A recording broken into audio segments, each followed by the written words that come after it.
Hello, beautiful people. Such a beautiful day.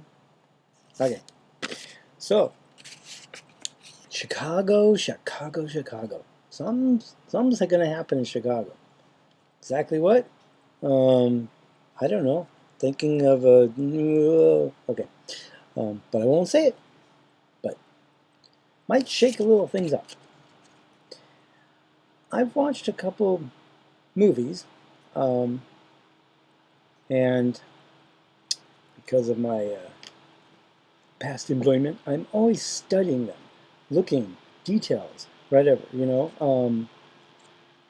So it was interesting that I ended up watching these movies in succession. And they had Chicago in it, or New York, or a suburb. Okay? Now let's get into this.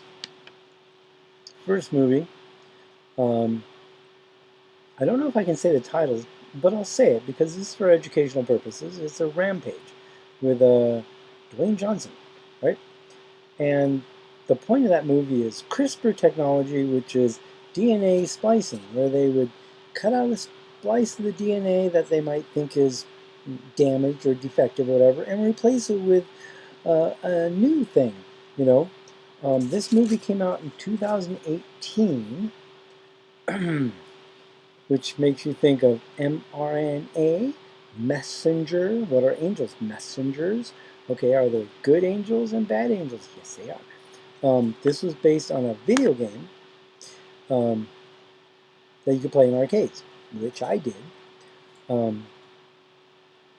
And let's see, the running time is 107 minutes, or 17 if you look at it. It premiered on 4/13/2008. Does it mean anything? I'm not sure. What I do know is that towards the end of the movie, they went up and these mutated giant animals are destroying Chicago. Okay? Just thought that was kind of interesting. And the bad people that are using this CRISPR technology just happen to be called Wyden. Sounds like two syllables. Yeah, okay. Wyden. Wyden. Okay. So, they're trying to find a cure to reverse the violent tendency in these DNA CRISPR modified animals. Could this be, how do I say this? We have a secret service, SS, right? That relates to 1940 to 1945, a black uniform. I won't say it all, but yeah. And so what is Secret Service, or SS, super soldier? Yeah, well, in the game, they were modifying the DNA so they were stronger, they were faster, they could be invisible, they could regenerate limbs. They were overly aggressive.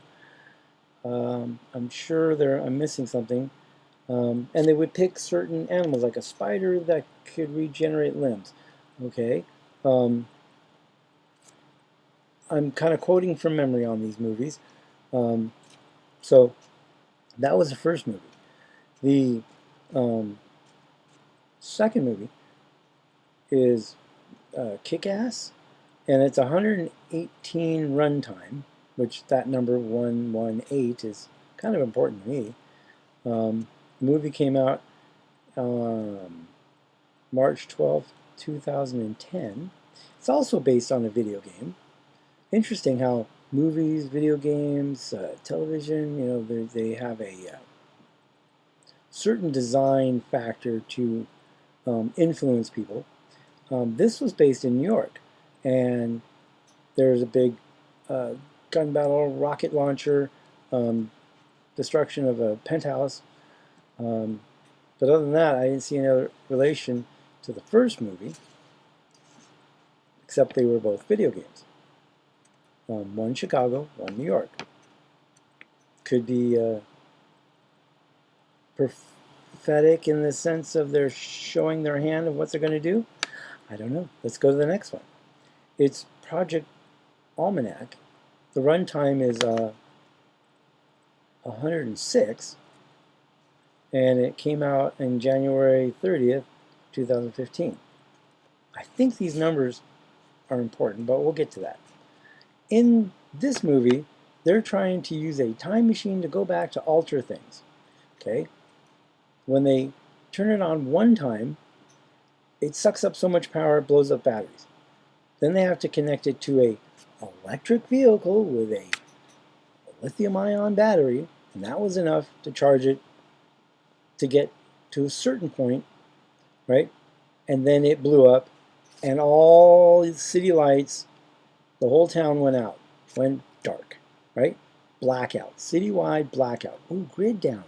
Yeah, And during part of this movie, they were going out to the football field. And as they were running to underneath the bleachers, because they were going to do a jump or whatever under the bleachers, they run by some cheerleaders. Nothing out of the ordinary, except they're waving flags. Ooh, okay. What flag is it? Half blue, half yellow, and a diagonal, right? So you have your flag like this, a diagonal line going from one corner to the other, one triangle blue, one triangle yellow or gold. I thought that was kind of interesting because those are the two colors of a certain country, not near here, but close to the Black Sea.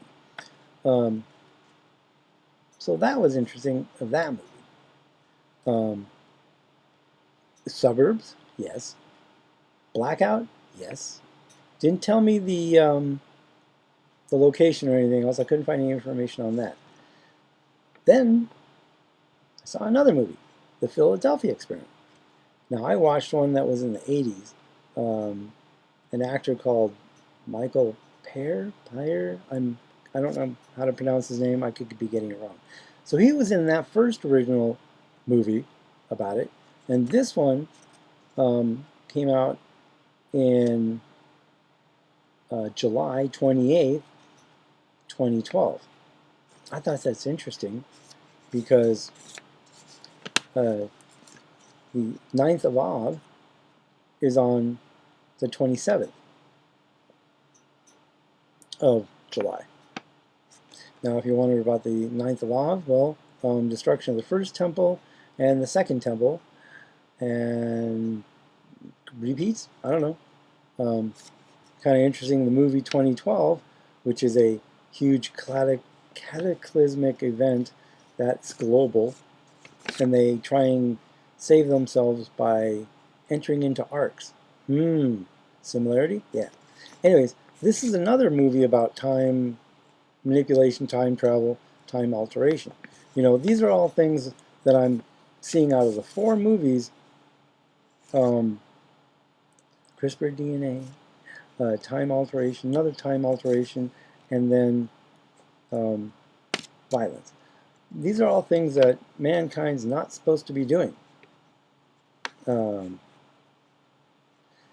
the Philadelphia Experiment, the ship lands in Chicago on top of a building. Okay?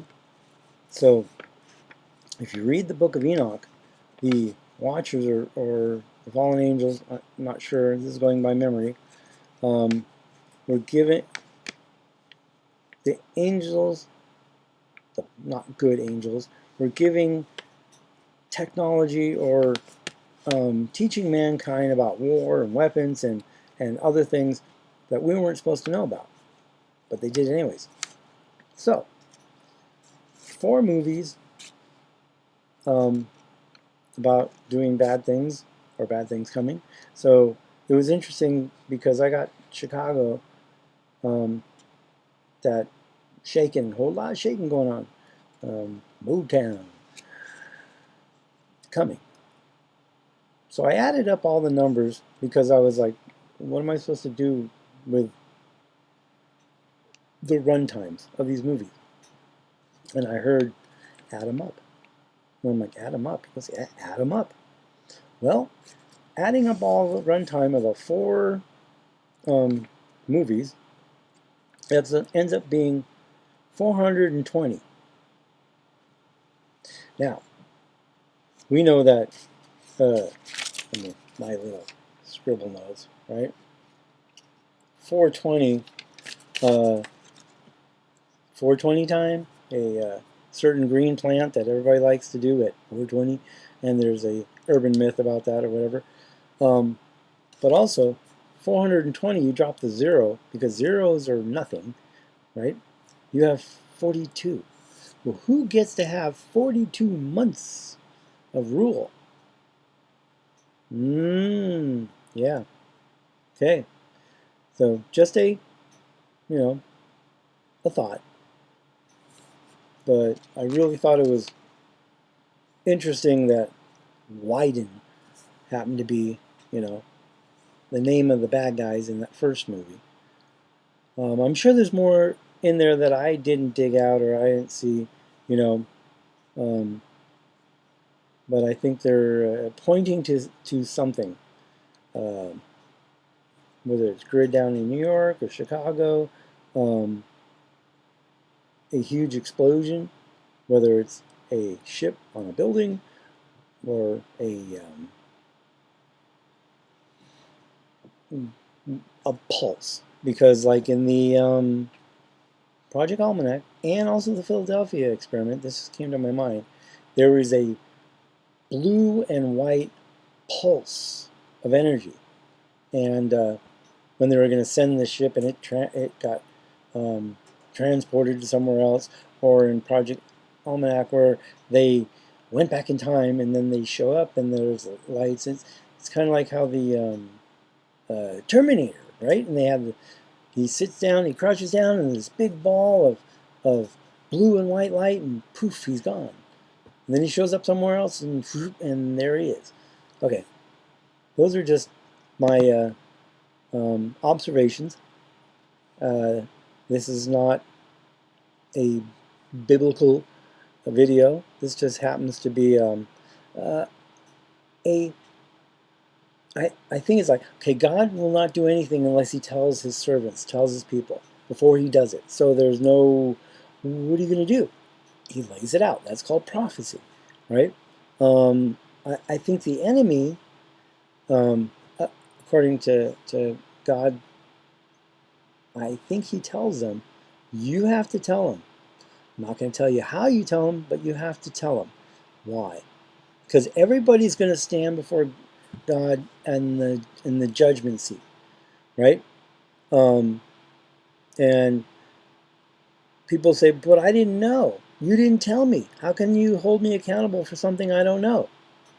But now here's the enemy going in movie, prints, TV, comedy. It's like, oh yeah, nobody's going to actually, turn off the power, ha ha ha, and then all of a sudden somebody turns off the power. It can be in jokes or riddles, or even Jesus talked in parables, so that only the ones that were allowed to see it could see it. And to everybody else, it's nonsense. Look at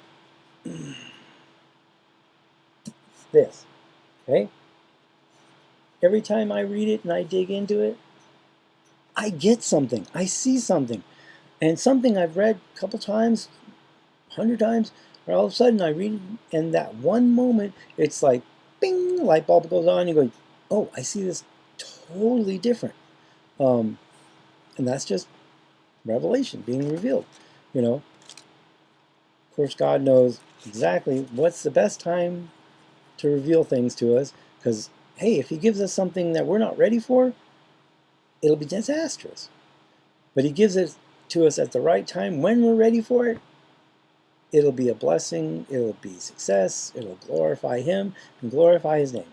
And as always, seek Yeshua, seek Jesus. I know I keep saying this at every end of video, but this may be my last video, or I might get another one. But seek Jesus today, seek the kingdom, He is the way, the truth, and life. And it says, no other name under heaven by which a man can be saved. So religion and all those other names attached to certain people that you follow is a distraction, is a man-made way to get to God. And Jesus, Yeshua on the cross, it's finished. I provided a way. So he is the way to get to God. No other way will get there, right? And if you're an atheist or agnostic or I don't believe there's a God, and even though you can look around at the glory of the plants, the animals, us, right? The design is too perfect. And the DNA replicates, right, from a seed, whether a man seed, animal seed, or a plant seed, and man can't replicate a seed, but we can manipulate God's creation, right? That seed replicates into another like being, right? If you take an orange and you pull out the seed, that seed has all the information from the past seeds from the very beginning in Genesis. It also has all the information, itching, to replicate another tree. You plant that seed, you water it, the sun shines down on it, which is an analogy of Holy Spirit and Son of God, and it grows, right? And it becomes a big tree and bears fruit. Well, we're supposed to, what? We're called trees in the Bible, and we're supposed to, what? Bear fruit, okay? And that fruit ripens, falls to the ground, creates another tree, right? So everything you do in your life has an impact, positive or negative. Glory to God or to go against it, right? So, love you guys, and I hope to see you in the next video with something he gives me.